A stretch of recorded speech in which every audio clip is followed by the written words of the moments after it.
గిద్దలూరు మండలం మరియు టౌన్ ప్రజలకు నా నమస్కారాలు. ముఖ్యంగా తెలియజేయడమనగా ఈరోజు నుంచి ఐపీఎల్ క్రికెట్ మ్యాచ్ స్టార్ట్ అవుతుంది. ప్రతి ఒక్కరు కూడా ఎవరు కూడా బెట్టింగ్లు పాల్పడినా లేకపోతే దీని గురించి ఎవరైనా గొడవలు పడినా వాళ్ళ మీద కఠిన చర్యలు ఉంటాయి.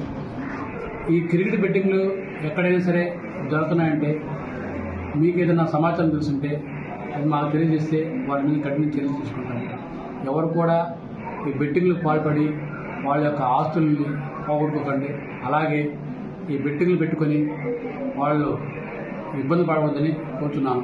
అలాగే ముఖ్యంగా విద్యార్థులు తెలియజేయడం అనగా ప్రస్తుతము 10th ఎగ్జామ్స్ జరుగుతున్నాయి కాబట్టి విద్యార్థులందరికీ మనవి ప్రతి ఒక్కరు కూడా బాగా చదువుకొని మంచి మార్కులు పొందాలని కోరుకుంటున్నాము.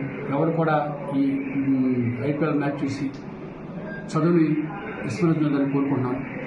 మీకు ఎవరైనా సరే ఈ గెట్టింగ్లు పాల్పడి పందాలు కట్టుకోవడం కానీ లేదా గొడవ పెట్టుకోవడం కానీ అలాంటి మీకు నోటీస్ కేతలు వస్తే నా గిద్దలూరు టౌన్షిప్ నాకు కానీ తెలియజేస్తే వాళ్ళ మీద కఠిన చర్యలు తీసుకుంటున్నాము. అలాగే బెట్టింగ్ వాళ్ళు తెలియజేయడంగా ఎవరైనా సరే బెట్టింగ్లు పాల్పడితే వాళ్ళ మీద కఠిన చర్యలు ఉంటాయి. కావున ప్రతి ఒక్కరు కూడా గమనించుకొని బెట్టింగ్లు పాల్పడి ఆస్తులు పాల్గొని నష్టాలు పాలై బాధపడకుండా క్రికెట్ మ్యాచ్ని చూసి ఆనందించండి. అలాగే విద్యార్థులు తెలియజేయడంగా వాళ్ళ పరీక్షలు బాగా ప్రిపేర్ అయ్యి బాగా చదువుకొని మంచి మార్కులు తెచ్చుకొని కోరుకుంటున్నాము. Thank you.